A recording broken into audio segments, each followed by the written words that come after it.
Fala pessoal, meu nome é Guilherme e no vídeo de hoje eu vou falar desse livro aqui que vocês estão vendo a capa, pelo menos a capa que eu tenho aqui, né, a edição que eu tenho aqui em casa, que é a História da Sexualidade do Michel Foucault. Eu vou falar mais especificamente do volume 1 e o que eu quero argumentar aqui com vocês é que esse livro, na minha opinião, ele é um clássico das ciências humanas. Ele está, para mim, no mesmo nível que o Marx está ali para o pensamento econômico, que o Nietzsche está para a filosofia da moral, que o Freud para o pensamento das ciências psi, da psicanálise, né? Para mim, esse livro é já um clássico. Um clássico em que sentido? Né? Um clássico no sentido daqueles livros, daquelas obras que expandem o nosso olhar. Então, você está acostumado a pensar ali, a olhar as coisas, os fenômenos de uma certa forma, e de repente você se depara com uma obra que expande, você começa a ver que tem outras possibilidades de compreensão de certo fenômeno. E para mim esse livro, ele marca isso, certo? Então, sem mais delongas, vamos para o vídeo aqui, a História de Sexualidade. Eu vou falar do volume 1, que para mim é o mais fundamental, é o mais disruptivo, inclusive, né, com o que estava sendo proposto à época. É um livro de 76. Esse livro, ele é um livro... O nome dele é História da Sexualidade, né? Mas ele é, sobretudo, um livro teórico, um livro sobre uma história do pensamento, né? Da episteme, da epistemologia, do que vinha sendo proposto sobre sexualidade. Ele propõe uma nova forma de compreensão do fenômeno. Para isso, ele vai analisar as formas de compreensão do corpo, né, que vêm sendo feitas ali desde o século XVIII. Ele trabalha muito com um período ali que é do século XVIII para cá. Os saberes, né, que se debruçavam sobre a questão do corpo e da sexualidade, como a biologia, evidentemente, mas também a criminologia, em que a sexualidade importava muito, até para descobrir questões sobre delinquência, delitos, comportamentos criminosos, a sexologia, a sociologia, né? E as ciências psi, em geral, psiquiatria, psicologia, psicanálise, certo? Um livro que vai abordar muito todas essas esferas discursivas aí desses saberes, que são saberes que justamente surgem ali entre os séculos XVIII e XIX, né? Se institucionalizam, passam a ter cadeiras ali acadêmicas sobre eles, né? Vamos lá, eu tinha falado dessa questão do olhar, né, gente? A gente está acostumado a ver as coisas ali, ó, por um olhar. E qual era o olhar ali na década de 70, quando Foucault está escrevendo? Qual era esse olhar que se tinha sobre a sexualidade? Uma espécie de olhar que seguia assim, ó, se produziam diversas obras em diversos campos de saber com esse tipo de olhar, que era o olhar da repressão sexual, da sexualidade como um elemento que deve ser reprimido, deve ser contido e principalmente silenciado, né? Então havia vários livros à época que abordavam isso. A gente tem inclusive aqui, que eu deixei alguns clássicos, né? Tem inclusive esse livro brasileiro aqui da Marilena Chaui, que se chama Repressão Sexual. Temos mais 2 livros com o título Repressão Sexual. O Eros e Civilização, do Marcuse, que trabalha com essa hipótese da repressão sexual, e o livro do Reich, né?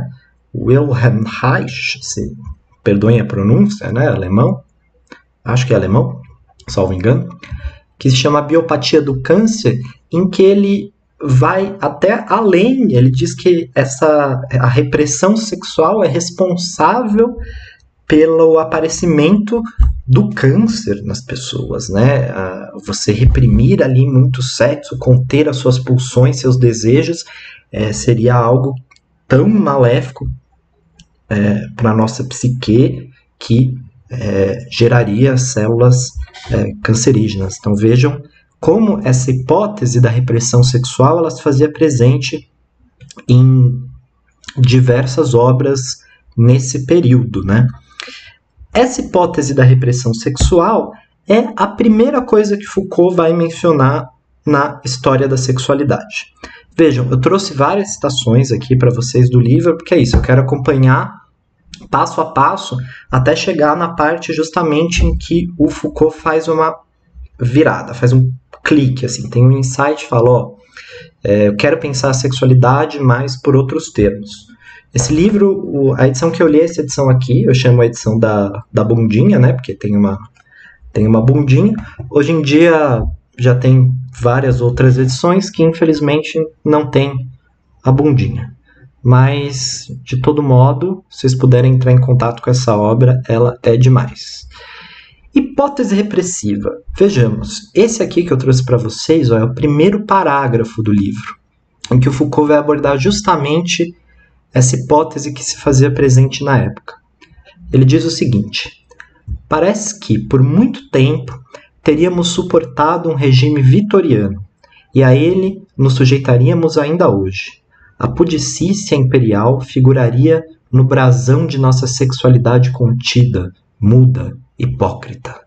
Chega a ser até poético, né? O jeito que ele escreve já esse primeiro parágrafo. Então vejam, é isso. Essa repressão sexual ali da época vitoriana, né? Que você deve reprimir o seu corpo, se vestir ali com vestimentas que cubram tudo, a mulher não pode se expressar sexualmente, ninguém fala de sexo, todo mundo fica quieto, deve haver uma pudicícia, como ele disse, em torno da sexualidade exacerbada, né? Como funciona, então, essa repressão, diz Foucault? A repressão funciona, de certo, como condenação ao desaparecimento, mas também como injunção ao silêncio, afirmação de inexistência e, consequentemente, constatação de que, em tudo isso, não há nada para dizer, nem para ver, nem para saber. Assim marcharia, com sua lógica capenga, a hipocrisia de nossas sociedades burguesas, ou seja, a sociedade contemporânea burguesa, né, pós-Revolução Francesa, ela teria estabelecido que a sexualidade é algo que não deve ser comentado, não deve ser posto, não deve ser falado, não deve ser estudado, é algo que deve ser privado ali ao espaço entre quatro paredes do casal, né? Olha, o casal entre quatro paredes, ele tem lá a sua sexualidade e sobre isso ninguém tem nada a ver. Bom, essa é uma hipótese que realmente se fazia presente, essa ideia da sexualidade como algo que deve ser restritivo, que deve ser escondido, né? Essa era uma hipótese, era uma maneira de enxergar a sexualidade. O Foucault ele não nega que possa existir casos de repressão sexual, mas ele vai enxergar, ele vai passar a enxergar a sexualidade de uma outra maneira, né?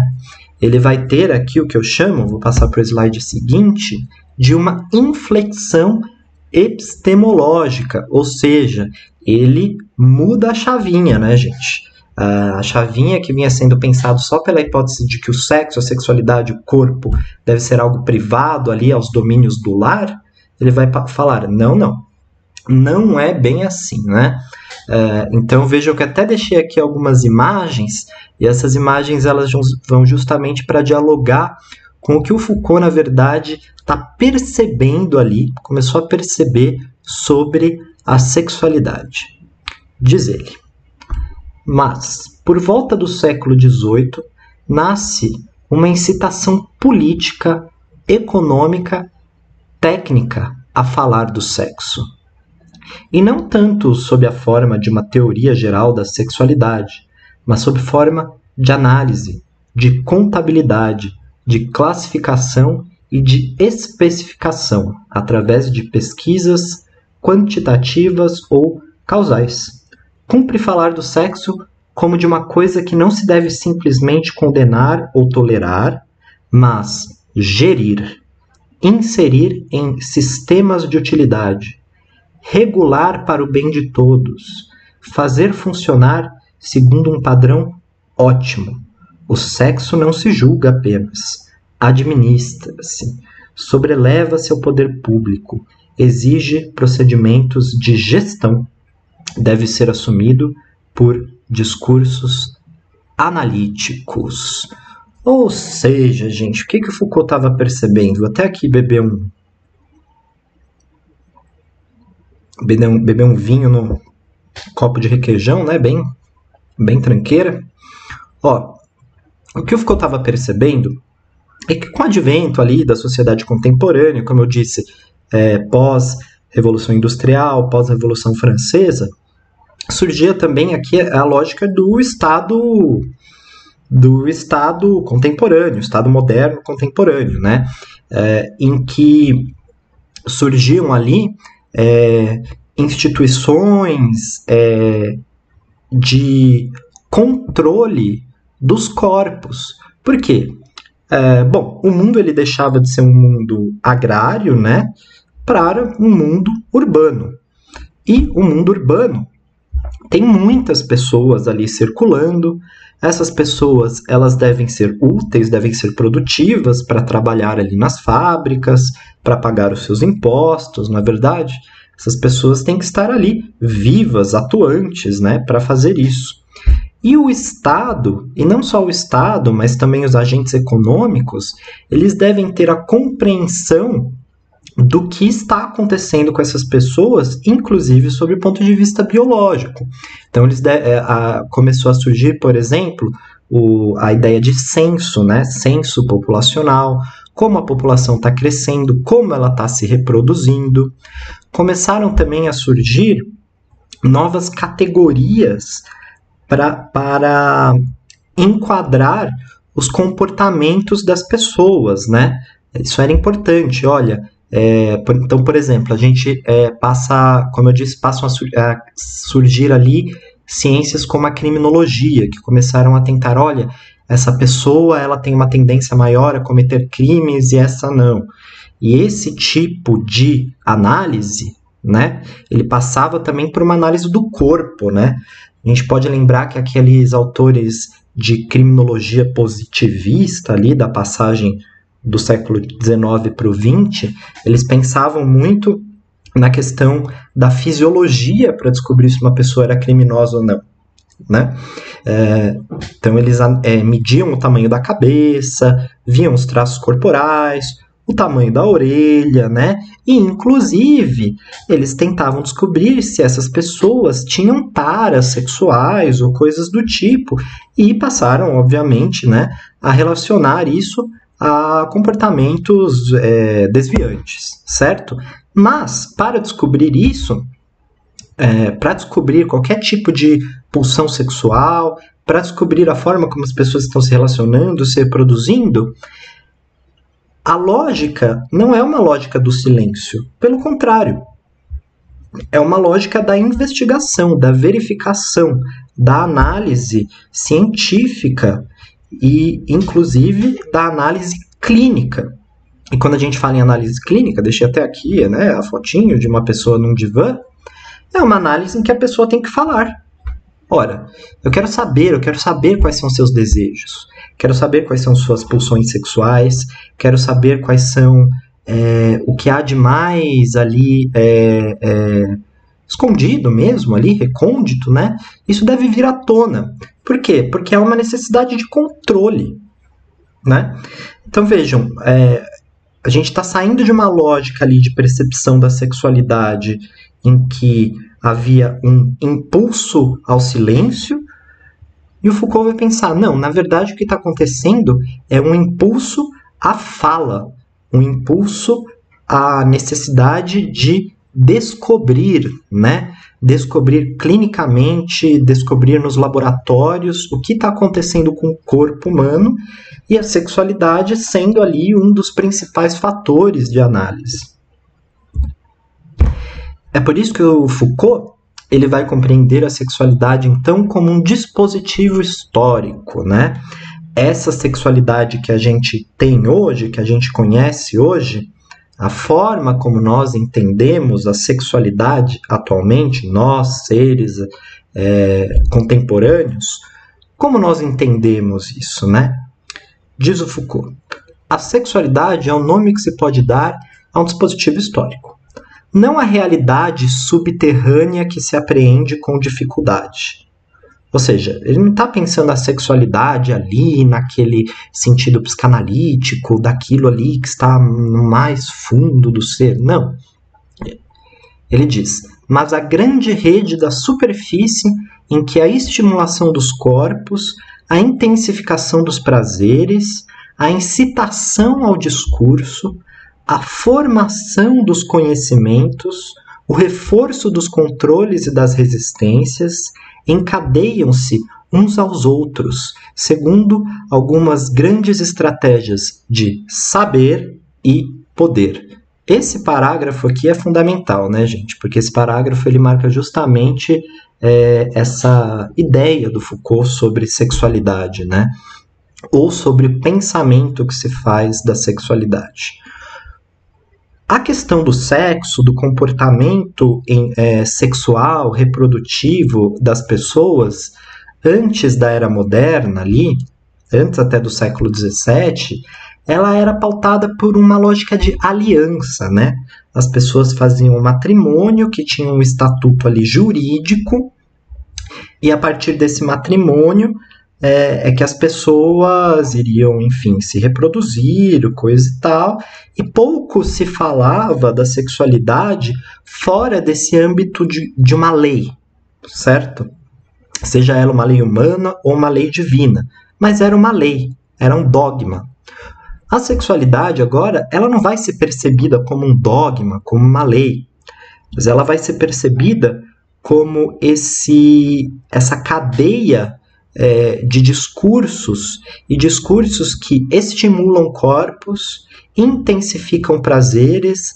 Mas vocês devem pensar, poxa, que estimulam corpos, que intensificam prazeres, né? Incitação ao discurso, é isso mesmo? A gente tem isso mesmo na sociedade contemporânea? Bem, gente, como eu disse, a sociedade contemporânea ela passou a observar o corpo humano e analisar esse corpo humano não mais como esse fenômeno jurídico, esse dogma que deve ser colocado realmente entre quatro paredes, mas como algo que deve ser estudado até para que ele pudesse ser melhorado, para que ele se tornasse mais produtivo e para que houvesse também técnicas de controle sobre esse corpo, para que se descubra dele todos os desvios, né? Então, a partir disso, eu vou passar aqui mais esse slide. A gente tem essa noção de um corpo que deve estar em um funcionamento ótimo, né? Um funcionamento perfeito. E para isso é um corpo que passa, sim, pela questão do estímulo. Vejam bem, se vocês ligarem a televisão hoje, pessoal, só uma coisa que ratifica bastante essa hipótese do Foucault, né? Essa inflexão de uma lógica do controle para de uma lógica da repressão para uma lógica do conhecimento e do controle, ou seja, do saber, né, que se institui através dessas ciências novas, como sexologia, psicanálise, criminologia, a própria biologia, a sociologia, enfim, a estatística, enfim, tudo isso, gente, que vocês imaginarem aí. E esse saber se converte depois em poder, em formas de atuação, de controle, de intervenção sobre o corpo, para que esse corpo ele atinja metas de conduta, metas de comportamento que tenham um padrão majorado. Então, como eu disse, se vocês ligarem a TV, provavelmente vocês vão ver muitos discursos a respeito do corpo e muitas vezes da própria sexualidade, no sentido de que você deve ter um corpo equilibrado, saudável, que você deve atingir um padrão ali de bem-estar, né? Que você deve majorar as suas forças, né? Você deve dormir bem, você não pode fumar, você não pode beber muito, né? E o próprio uso dos prazeres, ele deve existir, ele deve ser proposto, porque isso também faz parte de um padrão melhor de vida, né? É isso que a gente vê em programas como Bem-Estar, por exemplo, ou Mais Você, aqui não dá para ler, mas é o programa Mais Você, com a Ana Maria Braga, né? A gente vê muito disso, né, nesse tipo de programa, né? Olha, coma tudo certinho, durma bem, transforme o seu corpo em, assim, uma peça sei lá, algo perfeito. E o Foucault, então, ele vai trabalhar, e aqui é muito importante, com essa ideia de biopoder. Um poder que se manifesta pelo corpo biológico mesmo, sendo a sexualidade um dos seus fatores mais importantes, certo? Ele diz o seguinte: o homem ocidental aprende pouco a pouco o que é ser uma espécie viva num mundo vivo, ter um corpo, condições de existência, não apenas de subsistência, porque é isso, se a gente voltar para a Idade Média, essa ideia desse corpo biológico, um corpo que deve existir, que deve majorar as suas forças, que deve atingir uma expectativa de vida cada vez maior, isso evidentemente não existia. A maioria das pessoas morriam muito jovens, elas não tinham essa noção de saúde que a gente tem hoje, né? Essa noção de equilíbrio, de saúde. Elas tinham uma economia de, muitas vezes, de subsistência, né? E evidentemente que não iriam poder se preocupar se está comendo mais fibras ou menos fibras, né? Então, é isso. Condições de existência, probabilidade de vida, saúde individual e coletiva. É importante ter a saúde individual porque uma sociedade saudável, né, um coletivo saudável, é um coletivo que tenha o corpo em bom estado de funcionamento. Forças que se podem modificar e um espaço em que se pode reparti-las de modo ótimo. Pela primeira vez na história, sem dúvida, o biológico reflete-se no político. O fato de viver não é mais esse sustentáculo inacessível que só emerge de tempos em tempos, no acaso da morte e de sua fatalidade. Cai, em parte, no campo de controle do saber e de intervenção do poder. Uma intervenção que, como eu disse, não é uma intervenção que nasce necessariamente para reprimir, mas muitas vezes para estimular. Um corpo estimulado, um corpo que deve fazer academia, fazer crossfit, ou sendo menos pejorativo, né? Porque academia, crossfit, coisa de bombado, né? Realmente, né? A pessoa que vai na academia é uma pessoa que tem ali o corpo controlado por uma ideia de propaganda de um corpo forte, coisa e tal. Mas tem também a pessoa que faz yoga, mas tem também a pessoa que faz meditação. Tudo isso é para que o seu corpo atinja equilíbrio. Então, assim, é algo que realmente está em todas as esferas da nossa vida, essa ideia de controle do corpo, né? Eu vou, antes de molhar um pouco o bico aqui, mostrar para vocês a que ponto essa ideia do controle do corpo pode chegar, certo? Tá vendo aqui que eu até deixei o logo desse programa Bem-Estar? Porque tem um vídeo, gente, clássico desse programa matinal, em que eles estão analisando aqui, deixa eu vir aqui, ó. Eles estão analisando como você deve, qual o formato ideal das suas fezes. Exato.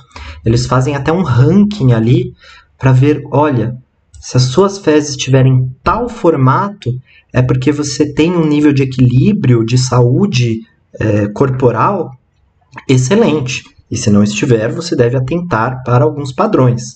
Então vejam aqui, vou até tirar o som para não dar problema, né? Copyright, mas tem esse tablado aí, essa mesa com formatos ali, né? De fezes até, que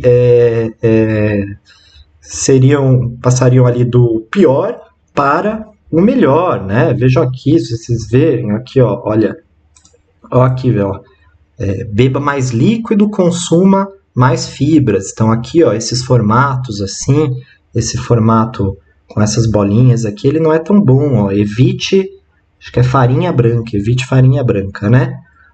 Não sei que farinha é essa que eles querem que evite, mas evite a farinha, que aí você, enfim, vai passar a ter as suas fezes ali de uma forma mais, enfim, saudável. E é isso, eles chamam, e vejam, gente, não é uma piada, eu não tô falando de uma piada, eu tô falando que tem ali um médico, ele tá até de jaleco, né, pra mostrar que é médico, porque se ele não tivesse de jaleco, ele não seria médico, né, então ele tá até de jaleco ali, para mostrar justamente que, que ele detém um saber, né, saber da medicina, mas que é também um poder. E por que é um poder? Porque é essa relação que se estabelece, né? São esses discursos que fazem do nosso corpo um corpo controlado, de certa forma. Controlado por essa série de discursos. E um corpo que deve ser estimulado, deve ser majorado, deve ser, como eu disse aqui, ó, nesse último slide, maximizado. Suas potências devem ser maximizadas, né? E é isso, gente. Essa portanto, essa ideia do corpo, da sexualidade, como algo que deve ser mantido entre quatro paredes, né? Restrito ao domínio do lar, que deve ser ali um dogma do casal, como era compreendido antes da época moderna. Isso, para o Foucault, já não se sustenta mais, pensar a sexualidade por esses termos. É evidente que há manifestações sexuais que ainda são taxadas, que ainda sofrem preconceito. É evidente, gente. Foucault não nega isso, ninguém é capaz de negar isso. Mas mesmo essas manifestações, quando elas sofrem algum tipo de represália, é porque elas estão sendo ali, de alguma forma, por esses novos saberes, por esses novos campos, elas estão sendo verificadas, estudadas e está jogando luz sobre elas. Não está escondendo, está tentando ali, ó, lançar um holofote para verificar, até para que se tente encontrar possíveis desvios, né? E esses desvios, né, os comportamentos perigosos, essas coisas nesse sentido, até isso deve ser falado, deve ser exposto, deve vir à tona, para que se possa melhor geri-los, né, controlá-los. Então é isso. Eu acho que hoje em dia você pensar o corpo e a sexualidade somente pelo prisma da repressão, sem pensar por essa lógica de que há uma rede de saberes, né? Medicina, psicologia, criminologia, como eu disse já 1 milhão de vezes, e como esses saberes também se convertem em poderes ali para o controle, para a gerência do corpo, é muito difícil hoje não pensar a sexualidade também através dessas categorias do Foucault, né? Do biopoder, da sexualidade como um dispositivo, e principalmente sair dessa lógica da repressão para a lógica, enfim, do controle, gente. E é por isso que eu considero que a história da sexualidade do Michel Foucault é um livro clássico, porque eu acho que essa inflexão na forma de pensar no fenômeno da sexualidade, ela foi e vem sendo até hoje muito debatida, até por outros teóricos. Inclusive, é muito difícil você falar, por exemplo, hoje sobre a questão do gênero, que foi uma questão que Foucault não falou muito, mas hoje nós temos teóricos como a Judith Butler, que ela toma muitos conceitos do Foucault, critica-os, evidentemente, mas ela recupera diversos conceitos, né? De modo que é muito difícil você compreender as questões do corpo somente pela lógica da repressão e não pensar que há outras forças, há outras relações de poder aqui que não são necessariamente da ordem da repressão, do silêncio, da obscuridade em torno de determinado assunto. Certo, pessoal? É isso aí. terminando o vídeo de hoje. Se vocês gostaram, puderem se inscrever aí, avaliar, enfim, todo tipo de interação com o vídeo é bem legal. Agradeço e nos vemos no próximo vídeo.